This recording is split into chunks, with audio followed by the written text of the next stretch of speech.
Broadcasting live from the Business Radio X studios in Atlanta, Georgia, it's time for High Velocity Radio.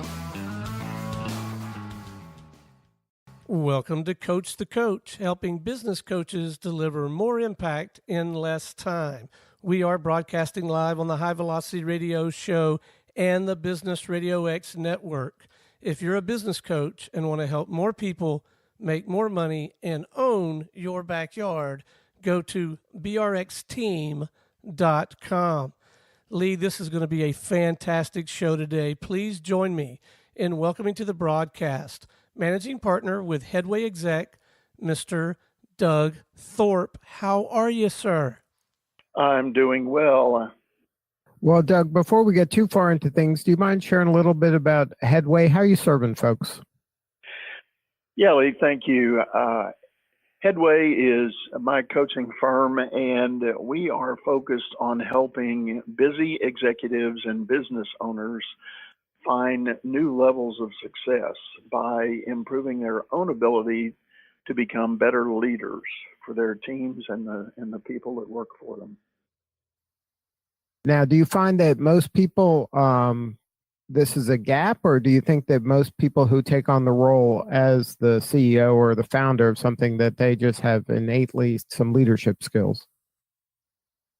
Well, I'll start with the gap word. I do firmly believe, and my experience of 20 plus years tells me that it is a gap. Most business people either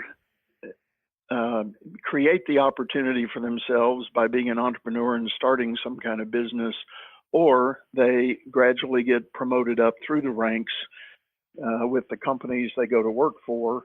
But seldom do they really begin thinking about bona fide leadership until, frankly, it seems like it's too late. Now, tell me about your backstory. Were you always working with executives? I'm pretty much a frontline guy. So I've come up through the practical ranks. I was an Army officer for a time, left that and went into commercial banking, but I was an operations management leader, and have shifted into the coaching realm about 15 years ago. I realized that among all of my clients along the way, there was this gap that was ever present. They might have been really smart about their business, but they inevitably would always discuss challenges with their people. And that always boiled down to some kind of leadership fail and some kind of leadership issue that needed some work. Now, here in our studio here in Atlanta, I've been fortunate enough to interview a lot of executives that have a military background.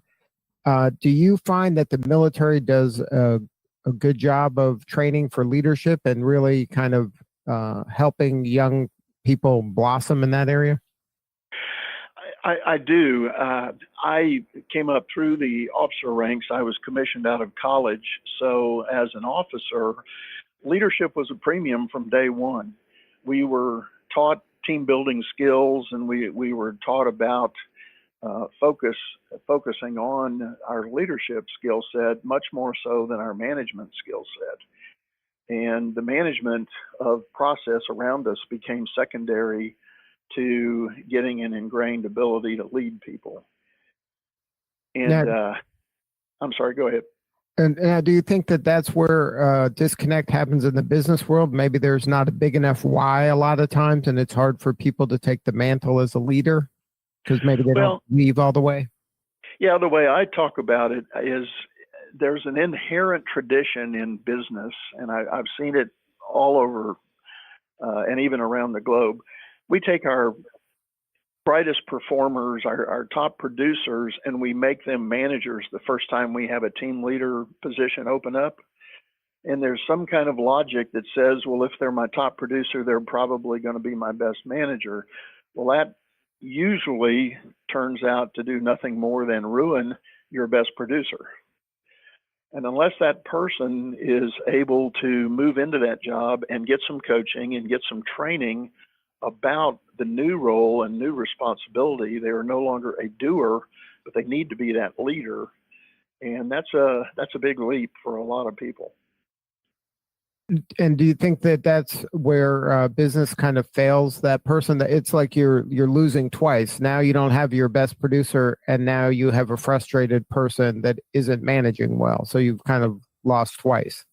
Absolutely. I think that happens more often than not. I don't have any hard data or statistics to that effect. I just know anecdotally, after coaching hundreds of professionals, that is a common complaint. They say, I got promoted into management. I don't know what I'm doing. I don't feel comfortable doing this.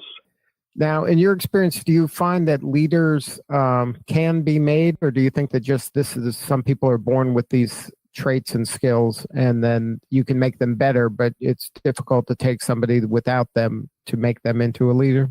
Well, that's a very interesting question and an age-old debate among the academicians. There are those that think it's the proverbial nature versus nurture argument. I happen to believe there are those among us who are in fact born with some natural leadership abilities, and that's just simply in contrast to the rest of the masses. But that doesn't limit a person's ability to move into a leadership role. And I firmly believe, or else quite frankly, I wouldn't be pursuing a coaching career if I didn't believe people couldn't be trained up to be better leaders. Now, when you're dealing with that person who isn't maybe the natural leader, what are some tactics or techniques you use to help bring out that leader within the person? Well, I like to focus on the demonstrated abilities they might already have. So to the extent they've already been in a management role for a while, there's some kind of track record there usually or that comes with them. And we can start breaking that down, and we can get indicators of are they good planners? In other words, do they have the ability to create a vision? Are they better with the people, or are they not good with people at all? How do they themselves coach, mentor, and counsel their people? We can start diving into those dimensions of what they do today, and we start creating a path forward. I like to encourage my clients to build a future vision of themselves, and we start working to that end. You know, Stephen Covey called it begin with the end in mind. So let's paint that picture of the leader you think you might want to become, and let's gauge and assess the gaps that exist today that we need to work on to get you to that future state. Now, in the leaders that you've worked with, do you find that most of them come to you with too much confidence or not enough confidence?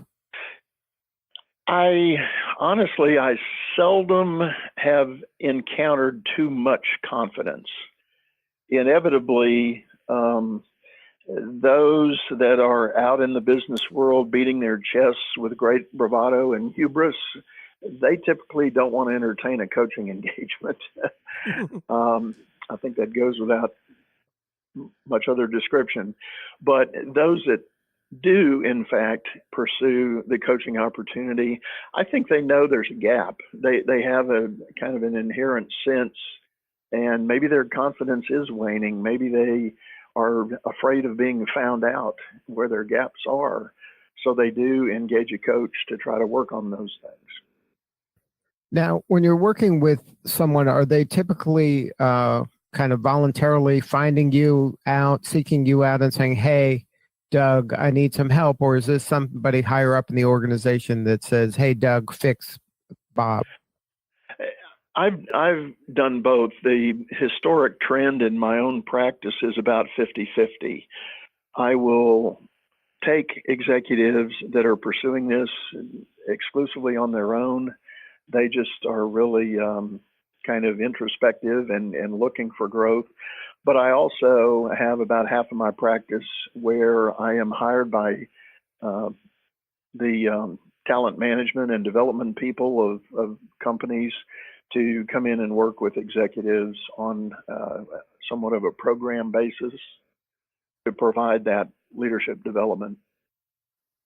Now, when you're working with somebody that's kind of in I'll say kind of a mid-size or an enterprise level organization versus an entrepreneur, is there a difference in how you attack that? There is generally, because the challenges in the enterprise type position, there are a number of structural things around them that exist. So we often have to talk in terms of the corporate climate, the corporate culture. We have to start dissecting those drivers that impact the way a person may want to lead. And if you shift over to the pure entrepreneurial realm, where maybe I'm dealing with a founder who is sensing that he's hit a ceiling, he needs to do more with his business, but just doesn't know what that more might look like. There's a whole different dynamic that is often driven by the individual's ego and their pride of creation for the enterprise. So we have to talk about that, and we have to work through some of those kinds of issues before we can really develop that good, effective vision of the future state. Now, here in Atlanta, we've run across a lot of people that are, I don't know if this is a trend that's across the country, but it's something we're seeing here. But there's something called conscious capitalism or servant leadership. Are you seeing some of that where you're at, that leaders want to kind of embrace this attitude of service and the community, rather than just selfishly about their career, make more money, and more materialistic kind of avenues of becoming in charge? I do, actually. The servant leadership mindset is a very interesting one, and it's one that I personally have followed all of my career. I can honestly say, before that was a common buzzword, it was a principle that I was taught by my own mentors, and something I just believed was the right way to do it. It's interesting, I still maintain some very close contacts in the military, and one retired brigadier general in particular that I have on occasion on my own blog site. And he and I have had long discussions about the principle that in the military, servant leadership has actually been around for a long time. The concept that the senior officer eats last, the fact that you don't ask your people to do anything you won't do yourself, those kinds of principles that are embedded in the servant leadership mindset have actually been active in the military long before the business world got into it. If you're just joining us, you're listening to Coach the Coach, helping business coaches deliver more impact in less time. If you're a business coach and want to help more people make more money and own your backyard, go to brxteam.com. Lee, this is my favorite part of the show because we get to talk about what I want to talk about, which is me. That's my favorite subject. Doug, I am not out in the marketplace as a coach for external clients, but I do find myself wearing that hat a little bit. For the Business Radio X network, we have studio partners, people who are in league with us, if you will, running studios across the country. We don't have one in your backyard yet, but we talked about before we came on air, maybe we'd figure out a way to do that. I thoroughly enjoy the work, and I actually feel like I've had some success in helping people temper their early expectations. So if they are a little on the cocky side, I don't know, I must have a knack for taking them down a notch. Maybe I need to work on that. What I do struggle with, though, and I loved what you said about starting with the end in mind, and you mentioned Covey. What I do struggle with, though, is not it happens more than I would have anticipated. Some of the folks I'm working with, I think their vision isn't big enough. And I wondered if you had any counsel to offer in terms of trying to help people realize just how much they could accomplish and how much they could become, without steamrolling over them. Have you ever run into that where you've got to find a way to sort of build them up or or get them to realize, man, I really could accomplish so much? That's a great question. And yes, I do run into that quite frequently. And interestingly, I run into it more frequently in the larger enterprise setting. And I firmly believe that there is a dynamic in the larger companies that sets a course for where they are. And it starts with the boxes on the org chart. So somebody gets a role, maybe they're a unit head or a department head or even a senior leadership team member, but the space they're given, the turf they're given has very distinct boundaries. And so I think that alone starts this process of limiting the vision. So people get bogged down in the next quarter earnings or the next year's forecast plan, and they don't see 3 years out or 5 years out. They don't think in terms of what do I want to be doing and what do I want to represent as a leader. And I have this discussion frequently with my clients to say that personal vision statement is very critical because it is built upon your own principles and beliefs, and those should guide your decision making and your interaction with your own people.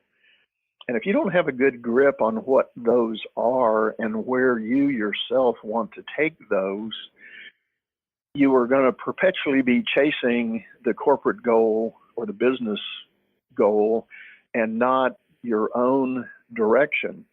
And interestingly, the leader that can't set their own or can't state their own personal vision for what they're about and where they're going, inevitably falls victim to everything else that's going on around them.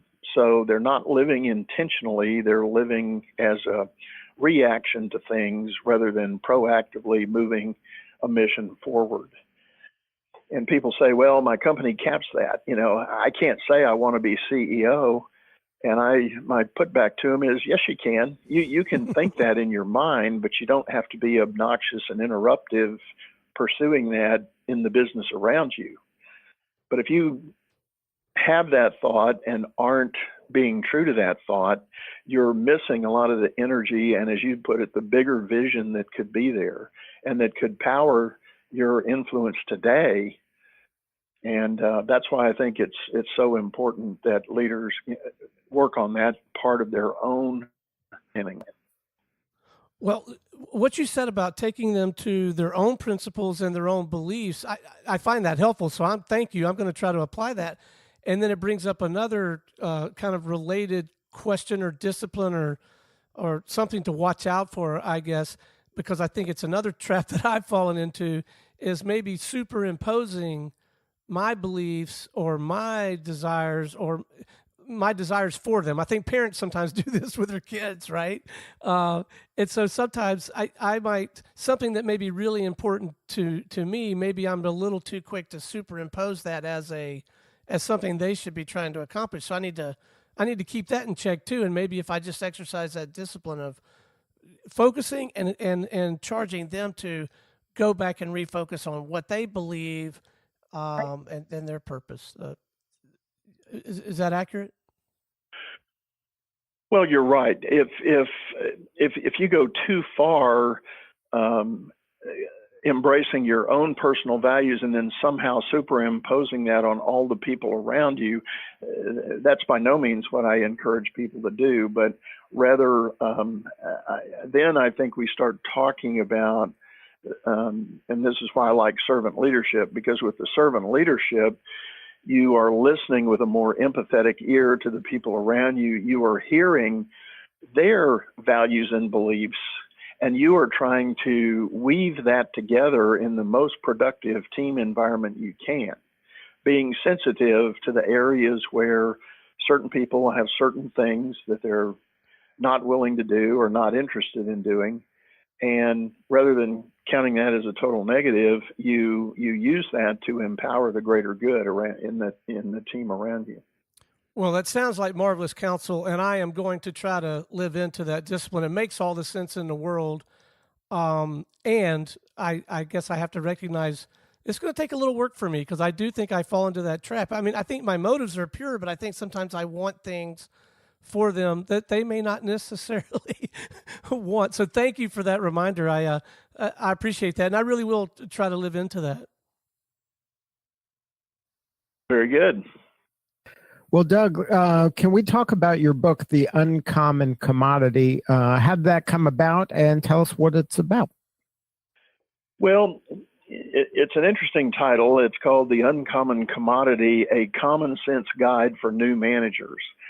The vision in my own heart for putting that book together was to help a new first-time manager with making that transition from being the doer on the team to now the manager. And the content of that book is actually short readings. It's as simple as the 1 Minute Manager, but it's that style. They're small snippets that people can look at and get reminders on ways to value your own principles, lead your people, work with the teams around you.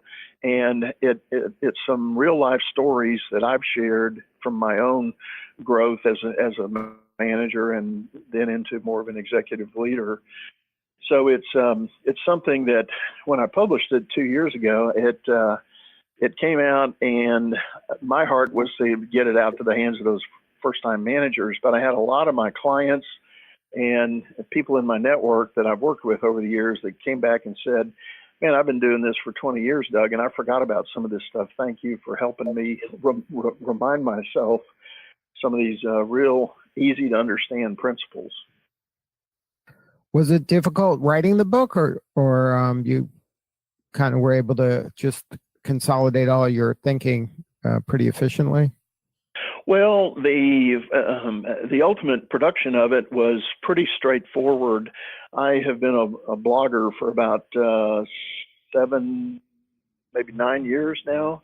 And so I went back through my archive of articles and kind of pieced together these themes. And there's 5 different areas that are covered in the book. And I found that I had a lot of content already developed, and I was able to just retool it and reframe it to fit the theme of the book. And that's the way it came to press. And that's another good lesson for the coaches out there. Having a blog can pay dividends in unexpected ways. This allowed you to create a book pretty efficiently just by doing the regular work of blogging. That's right. That's right. Now, before we wrap, do you mind sharing a piece of actionable advice, maybe some common sense advice to help somebody make better leadership decisions? Well, I think the biggest thing, and I'm going to stick with the theme of what we're talking about here, I would encourage someone to spend a moment and recalibrate. If you've been busy at your job for a long time and you haven't taken a moment to just sort of reset, rethink who and what you are and why you do what you do, it's always helpful to, maybe take a weekend and take a trip or whatever, but focus the time on really thinking through that and asking yourself some tough questions, and see if you can begin that process of framing that foundation so that you then can start building a future vision. But if you're lost in the weeds and you're just too darn busy doing what you do, you're going to lose that identity. So you've really got to commit to do that on a regular basis. And this is not just about setting New Year's goals. This is about truly setting a framework for how you want to operate and defining the kind of leader you want to be. And then building in time to kind of, like you said, to kind of reset and see if you're on track and assess where you're at, like holding yourself accountable. That's right. Good stuff, Doug. Well, thank you so much for sharing your story today. If somebody wanted to learn more and have more substantive conversation, maybe get a hold of your book, do you have a website? I do. My blog is simply Doug Thorpe, and that's THORPE.com. All of my blog content is there, and I've got some helpful downloads for people, and there is a link to the book, and I would enjoy getting to meet people through that channel. Good stuff. Well, thank you again for sharing your story. This is Lee Cantor for Stone Payton. We will see you all next time on Coach the Coach Radio.